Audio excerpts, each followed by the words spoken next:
Okay, hello, my darlings. It's Michaela. So, I want to share some information that I have recently been learning about and also employing that has been kind of revolutionary for me in the realm of binging and emotional eating. So, I have talked about the fact that I've had a long relationship with emotional eating, things are radically different, and I will own that the more pleasure you have in your life, the less you're tolerating bullshit that doesn't work for you, the more you're expressing your emotions, the more you're standing in your truth, that will take emotional eating right down. However, some of us still have impulses. And so, what's that all about? So, one thing I've been learning lately is about the fact that as emotional eating is not 100% clear, or the remedy therapeutically. Seems like it's a mixed bag in many respects. Um, but one part that is ringing true to me is the brain's involvement with it versus having it be an emotional thing. So often when we have an impulse to race to something, to keep putting something in our mouths, um, it's from a particular segment of the brain, our animal brain, our lower segment of our brain, which deals with more survival elements. Um, I want to say like breathing and digestion, but also food, sex. Um, so one thing that can trigger this tendency to binge is dieting, and dieting in a way that is restrictive, where you literally are hungry, that you feel that you are going without food that you need. And apparently this is even more impactful when we are younger. So apparently our brain doesn't fully develop until our early 20s, maybe our mid 20s, where we're working off this survival portion of our brain a little bit more.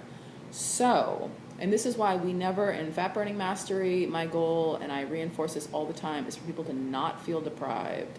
Because what can end up happening is when the body feels like it's starving, things shift hormonally, but also what ends up happening is hunger increases. So the next time you eat, you will actually overeat because the body wants to ensure that it will have enough food because it felt like it didn't at a particular time.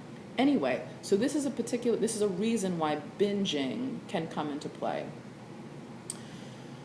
So at any rate, if you've ever had the experience of like your higher brain saying, I'm not going to eat, I'm not going to eat cookies, I'm only going to eat cabbage or whatever the hell it might be, I'm not going to do this anymore.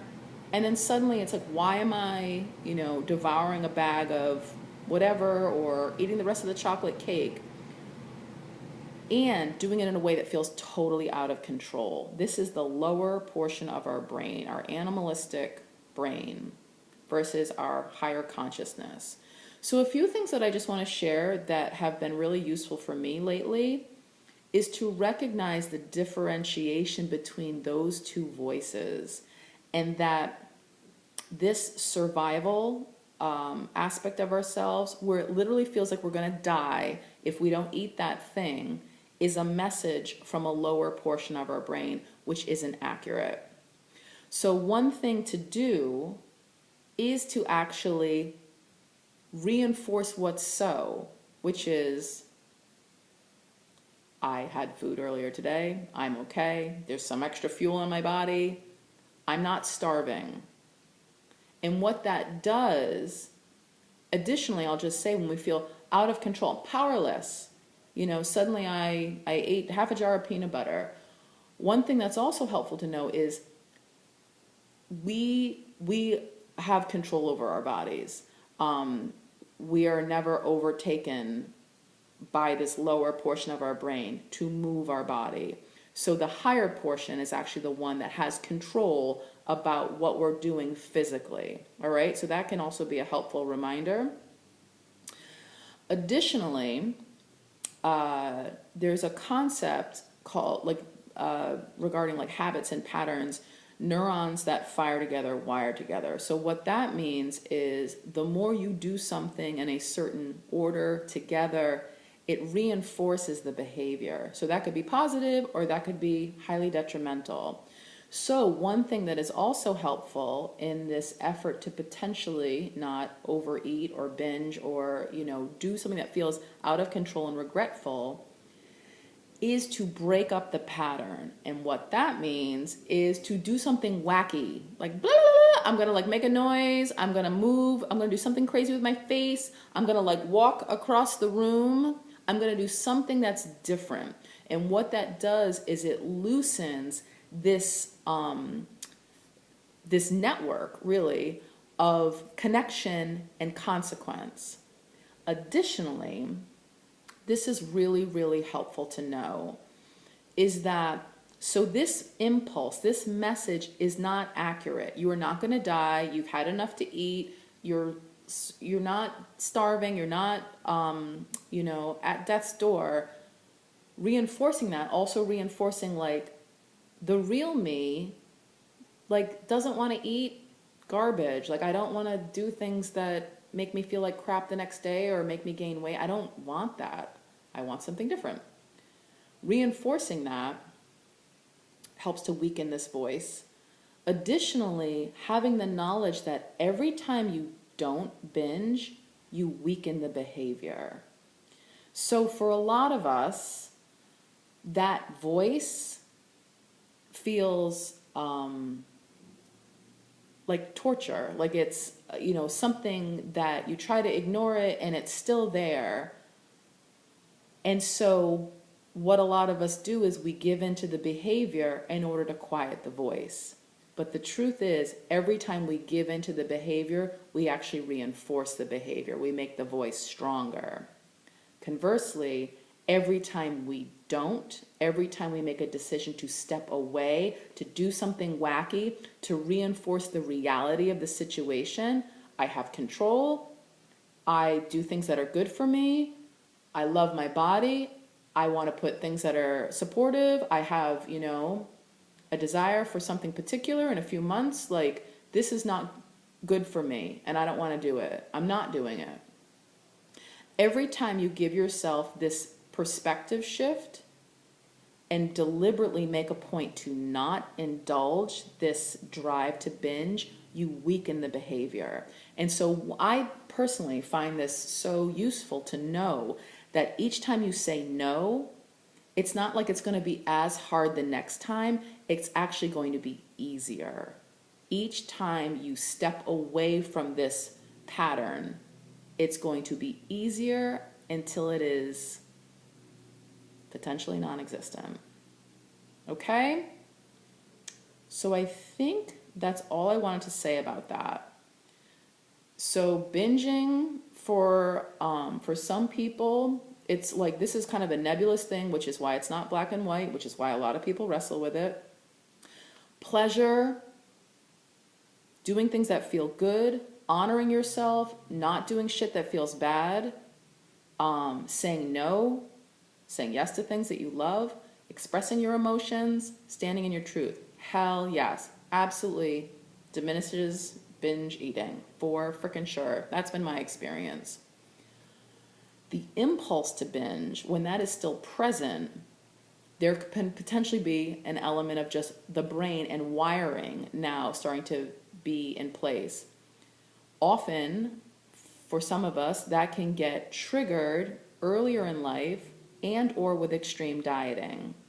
And when we have deprived ourselves of food to the point where we are hungry, that can trigger this survival impulse to eat more, to eat now, and to feel like we're going to die if we don't. Wants to keep you alive. So at any rate, but the truth is this survival piece of us is not really necessary as an adult. right? Especially if you've, slept in your warm bed and had food today, and maybe you have a little extra weight on your frame, like you're not starving.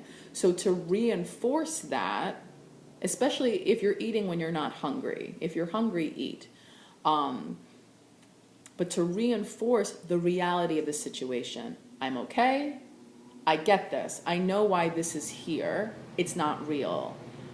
I prefer to do this. I do things that are good for me. Like, I keep my commitments to myself. Like, I'm a total freaking rock star. I'm all right.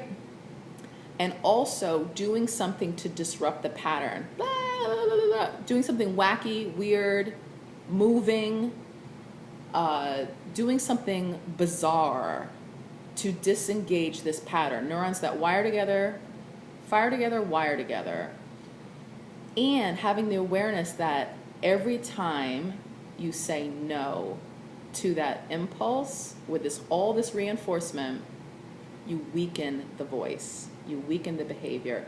Every time, most of us, it's like, oh my God, you try and get away from this and you cave to stop the impulse. But every time we indulge the impulse, we reinforce the impulse. And every time we step away, we weaken it. All right?